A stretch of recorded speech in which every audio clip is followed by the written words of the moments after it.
நெஞ்சிலே நெருப்ப வச்சா நீரும் அணைக்க முடியுமா? கண்ணிலே முள்ளு தைச்சா இமயம் மூட முடியுமா? பாரத கதையும் கூட பழியில் முடிஞ்ச காவியந்தான்.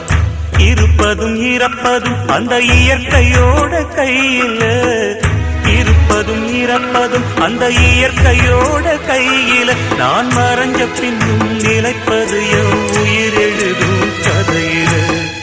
சந்திரனே சூரியனே நட்சத்திர நாயகனே, சந்திரனே சூரியனே நட்சத்திர நாயகனே.